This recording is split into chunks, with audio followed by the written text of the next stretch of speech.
Hello everyone. एक bearish side के लिए ट्रैप क्रिएट हो रहा है, सो बुलिश साइड के लिए एक ट्रेड प्लान करेंगे।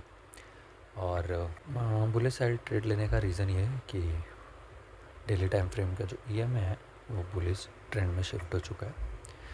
सो सिंपल रखते हैं, जैसा डेली टाइम फ्रेम हमें बता रहा है कि बुलिश ट्रेंड में शिफ्ट हो चुका है डेली टाइम फ्रेम। सो यहाँ पे हम एक बुलिश ट्रेड प्लान करेंगे।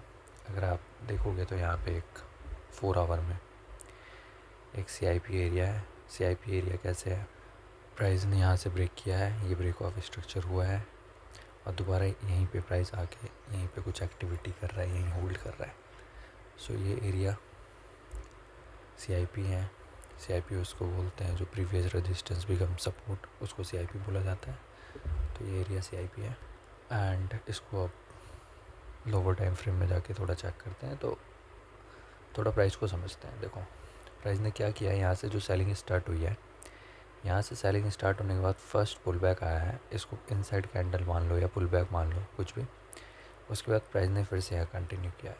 फिर ये एक सपोर्ट, प्रीवियस सपोर्ट था जो कि अभी रेजिस्टेंस बना और फिर से प्राइस यहाँ नीचे आने की कोशिश कर रहा है, ठीक है, और आ भी रहा है काफ़ी हद तक। अब एक चीज़ आप नोटिस करो कि अगर आपने यहाँ सेल किया होता, यहाँ सेल किया होता, तो प्राइस अगर रुक रहा है और अगर यहाँ से रिटर्न ऊपर जाता है तो आप वो पोजीशन एग्जिट करोगे। उसी बेस पे हम एक छोटा सा ट्रेड प्लान करेंगे। प्राइस यहाँ पे होल्ड कर रहा है, ठीक है। सो लोअर टाइम फ्रेम में आके चेक करेंगे कि किस तरीके का प्राइस एक्शन बन रहा है, उस भी पे एक ट्रेड प्लान करेंगे। देखो अगर ये 50 मिनट के का टाइम फ्रेम है और अभी इस कैंडल को क्लोज होने में अराउंड 13 मिनट बचे हैं। सो यहाँ पे थोड़ा 15 मिनट के मार्केट स्ट्रक्चर को समझते हैं। प्राइस यहाँ से ऊपर गया है, नीचे आया है, पुल बैक दिया है और इसको ब्रेक किया है, अपने रेजिस्टेंस को ब्रेक किया है। मैं रेजिस्टेंस बोल रहा हूँ तो ये एक्चुअली मैंने चार्ट को इन्वर्ट कर रखा है। इन्वर्ट जिसको नहीं पता है वो यहाँ से चार्ट इन्वर्ट होता है। और क्योंकि मैं ट्रैप बियरिश ढूंढ रहा हूँ और मेरा आई ट्रेन है, उस ट्रैप को ढूंढने के लिए बियरिश ट्रैप को मैं ज़्यादा अच्छे से ढूंढता हूँ। सो इसीलिए मैंने चार्ट को इन्वर्ट कर रखा है, क्योंकि मुझे बुलिश ट्रेड लेना है। So that the reason. देखो ये कैंडल नीचे आ रहा है। सो यहाँ पे ये इस पैटर्न को ब्रेक किया है, वापस से यहाँ रिटेस्ट कर किया है जाके, और फिर यहाँ से ये वापस से उसी एरिया, उसी जोन में आ रहा है। देखते हैं 12 मिनट और बचे हैं, 12 मिनट में ये कैंडल कहाँ तक क्लोज होता है। इन केस अगर ये कैंडल सीधा ऐसे नीचे आता है तो मेरी एंट्री कहीं यहाँ हो जाएगी, अगर ये सीधा कैंडल आता है इन केस।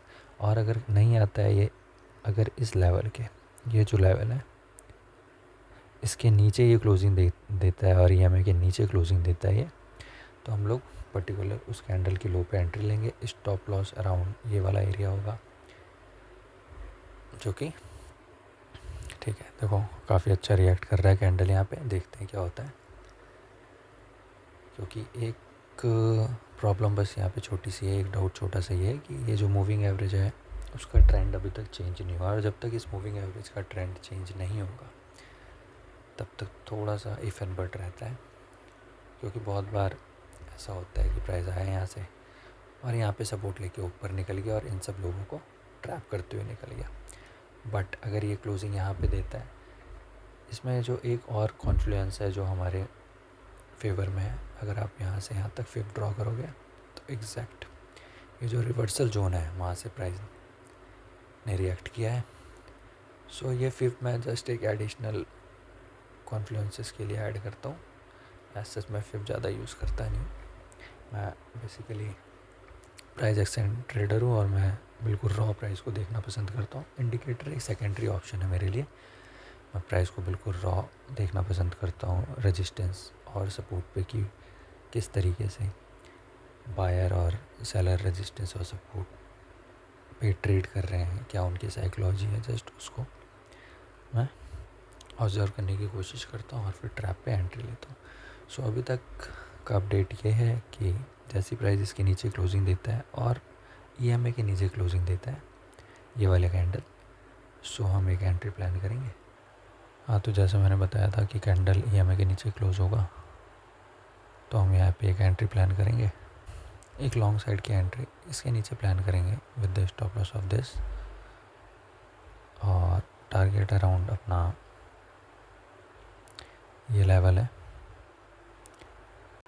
हाँ, तो जो हम लोग की एनालिसिस थी मार्केट ने वैसे रिएक्ट किया है। सो यहाँ पे इसके नीचे एंट्री प्लान की गई है, स्टॉप लॉस ये है और टारगेट ये है। स्टॉप लॉस हिट करता है, टारगेट हिट करता है। हमारा काम सिर्फ इतना है कि हमने जो भी एनालिसिस की है, जो भी हमारे रूल्स हैं उसको फॉलो करते हुए ट्रेड प्लान करें। Rest it's all up to market that वो टारगेट हिट करे या स्टॉप लॉस। सो जैसा आप देखोगे ट्रेड हमारे फेवर में मूव करने लगा है, एंड मैंने स्टॉप लॉस और टारगेट ऑलरेडी सिस्टम में प्लेस कर दिया है। अगर आप नोटिस करेंगे तो यहाँ पे हमारी एंट्री इस एरिया पे थी, प्राइस ने हल्का सा पुल बैक लिया है और फिर हमारे ट्रेंड की तरफ ही, जो इसका हाइयर टाइम फ्रेम ट्रेंड है उसी तरफ ही मार्केट जा रहा है। देखते हैं कब तक टारगेट अचीव होता है या नहीं होता है, स्टॉप लॉस हिट होता है। अभी अराउंड $6 के आसपास का प्रॉफिट चल रहा है। सो देखते हैं। तो ट्रेड हमारे फेवर में, और लेकिन बुक करने का ऐसा कोई सिनेरियो है नहीं अभी, क्योंकि रिस्क रिवॉर्ड बहुत बड़ा रोल प्ले करता है ट्रेडिंग में। एक विदाउट रिस्क रिवॉर्ड आपके पास कितनी भी अच्छी स्ट्रैटेजी हो, बट आप प्रॉफिटेबल बहुत रेयर हो गए। तो रिस्क रिवॉर्ड एक बहुत बड़ा मैटर है, बहुत बड़ा सिस्टम है या सेटअप है। लोग इसको बहुत लाइटली लेते हैं, बट रिस्क रिवॉर्ड बहुत ही इम्पॉर्टेंट है। सो देखते हैं, ट्रेड में बस इतना कर सकते हैं हम लोग कि उसको ब्रेक इवन पे ला सकते हैं। फ़िलहाल अभी ब्रेक इवन पे ही रखेंगे और देखते हैं, क्योंकि अभी ये ट्रेड जो है रिस्क फ्री है। अब इसमें कुछ ऐसा लॉस वगैरह नहीं हो सकता है, रिस्क फ्री ट्रेड है। सो ब्रेक इवन पे ला के रखते हैं, प्राइस को जो करना होगा, मार्केट को जो करना होगा करेगा। ये नोशनल प्रॉफिट है, ये ऐसा नहीं है कि जो भी ये प्रॉफिट हो रहा है ये मार्केट ने मेरे को दे दिया है, नहीं दे सकता है। अभी तक मेरा जो रिवॉर्ड है वो पेंडिंग है, अराउंड 200 पॉइंट्स के आसपास है, पेंडिंग है अभी। सो छेड़छाड़ कुछ नहीं करेंगे, चलने देंगे ट्रेड को टाइम देंगे। अब आप देखो कितना टाइम दिया है ट्रेड को। ट्रेड अराउंड 10:45 को एक्टिव हुआ था और अभी 3 बजने वाले हैं। सो टाइम देना पड़ता है, पेशेंटली वेट करना पड़ता है। ट्रेड बहुत बार होगा कि आपके लेते ही टारगेट हिट हो जाएगा या स्टॉप लॉस हिट हो जाएगा, बट रिस्क रिवॉर्ड को आपको फॉलो करना बहुत ज़रूरी है। सो देखते हैं, जैसा भी होता है मैं अपडेट करता हूँ। हाँ, तो एक बार ट्रेड का अपडेट देख लेते हैं। एक्चुअली मैं कहीं चला गया था, तो मैंने जस्ट स्टॉप लॉस को ट्रेल किया और ट्रेड को छोड़ दिया, और उसके बाद मैं थोड़ा वर्क निपटाने चला गया था। सो देखते हैं ट्रेड का क्या रिज़ल्ट आया है। ओके, सो शायद हमारा ट्रेलिंग स्टॉप लॉस यहाँ हिट हुआ होगा, कोई बात नहीं, देखते हैं प्राइस किस तरीके से बना है। ओके, सो ये देखो एग्जैक्ट जो लेवल, जो अगर आप वीडियो को थोड़ा सा पीछे जाके देखेंगे तो मैंने बोला था कि एग्जैक्ट इस एरिया पे प्राइस सपोर्ट ले रहा है, ले सकता है। अकॉर्डिंग टू प्राइस एक्शन देखेंगे क्या करना है। बट एक चीज़ आप नोटिस करेंगे कि आज का ट्रेड जो है वो ब्रेक इवन पे क्लोज हुआ है। रीज़न यहाँ पे ये डब्ल्यू पैटर्न फॉर्म हुआ है, यहाँ से जेन्युइन सी बात है। अब एक चीज़ आप नोटिस करो, हाइयर टाइम फ्रेम पे आते हैं, थोड़ा सा देखो, थोड़ी सी लर्निंग लेते हैं। देखो किस तरीके से प्राइस मूव किया है। एग्जांपल, ये रेजिस्टेंस एरिया है, ठीक है। जिन्होंने भी ट्रैप ट्रेडिंग पे एंट्री ली है, उन्होंने एंट्री ले ली है और वो अभी प्रॉफिट में। फिर यहाँ पे जो भी बायर्स आए, जो भी सेलर्स आए, उनका स्टॉप लॉस उड़ा दिया और मार्केट मूव एक साइड मूव किया। बट अब इस ट्रेड को फॉलो थ्रू नहीं मिल पाया। तो जिन्होंने भी यहाँ पे शॉर्ट लॉन्ग किया था, यहाँ पे लॉन्ग किया था या इस एरिया पे लॉन्ग किया था, उन सबका स्टॉप लॉस इस एरिया में है। तो अगर नोटिस करोगे तो जैसे ये वाला एरिया ये वाला लेवल मार्केट ने क्रॉस किया है। देखो मैं चार्ट को थोड़ा सा जूम कर देता हूँ तो आप अच्छे से समझोगे कि जैसे ही मार्केट ने इस लेवल को ब्रेक किया है, एक मार्केट में शार्प मूवमेंट आया है बेयरिश साइड। तो साइकोलॉजी समझना, एक बार फिर से समझाता हूँ। ये रेजिस्टेंस एरिया था, ठीक है। इस एरिया पे जिन लोगों ने भी शॉर्ट किया है, रुको मैं आपको लाइन ड्रॉ करके समझाता हूँ एक बार। सी यहाँ पे एक पैटर्न है जो कि हम लाइन ड्रॉ करके समझेंगे, ठीक है। अब इस पैटर्न को उठा के यहाँ रखते हैं और इसको थोड़ा समझने की कोशिश करते हैं, ठीक है। देखो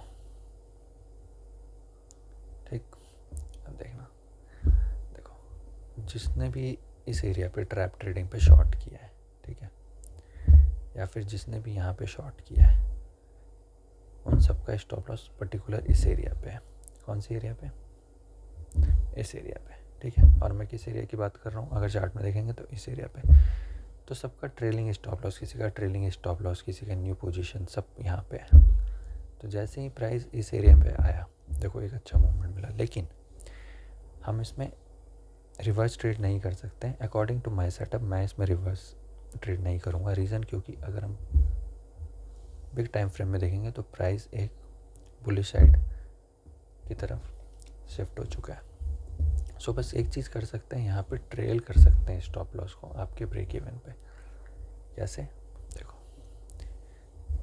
इस एरिया पे हम लोगों ने शॉर्ट किया था, हम लोग की एंट्री यहाँ थी और स्टॉप लॉस हम लोग का यहाँ था। टारगेट अराउंड ये वाला एरिया था, होना चाहिए था, ठीक है, ये वाला एरिया होना चाहिए था और स्टॉप लॉस हमारा ये वाला एरिया था, ठीक है। As per according to delta के रिस्क रिवॉर्ड हम लोग को मिल चुका है। बस जिस प्लेटफॉर्म में मैं करता हूँ, है ना, उसमें स्प्रेड है, थोड़ा स्प्रेड की वजह से हम लोगों को रिवॉर्ड उतना नहीं मिल पाया जितना हम एक्सपेक्ट कर रहे थे, ठीक है। यहाँ अराउंड 300 पॉइंट के आसपास स्टॉप लॉस है, उसमें देखेंगे तो थोड़ा सा ज़्यादा है। अभी चेक करेंगे उसमें भी क्या सिनेरियो क्या नहीं, तो ये आप समझने का ट्राई करना, ओके।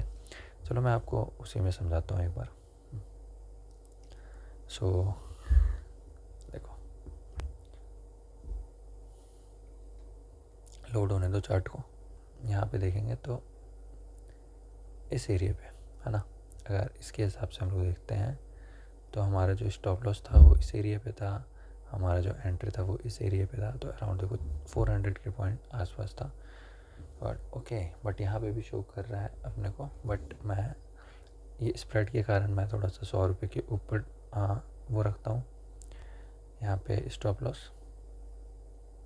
तो उसके अकॉर्डिंग हमारा जो रिवॉर्ड है वो नहीं मिल पाया। कोई बात नहीं, रिवॉर्ड के लिए मैं ज़्यादा कीन नहीं हूँ कि हाँ मुझे रिवॉर्ड मिलना ही चाहिए। हाँ बस मैं एक चीज़ देखते हुए चलता हूँ कि मेरा जो स्टॉप लॉस है वही मेरे कंट्रोल में, बाकी मार्केट को क्या करना है। हो सकता है यहाँ से ऐसे आता, यहाँ पे बायर को ट्रैप करता, अगेन एक मूवमेंट दे देता और ये शार्प मूवमेंट देता है यहाँ तक। तो वो सारी चीज़ें मेरे हाथ में नहीं है, वो जस्ट एक मार्केट के ऊपर है। मार्केट को हम लोग कंट्रोल नहीं कर सकते, वो सारी चीज़ें मार्केट के ऊपर है। ये स्टार्ट हुआ है, कोई ऐसी फोर्स ट्रेड तो करना नहीं है, ओवर ट्रेड करना नहीं है। सेटअप आएगा तो ट्रेड करना, अदरवाइज़ कोई बात नहीं, ठीक है। सो आज का यही है, आज हम लोग ब्रेक इवन पे कटे हैं। अब नेक्स्ट ऐसे किसी लर्निंग वीडियो में अगले दिन मिलेंगे। Okay, bye bye, take care.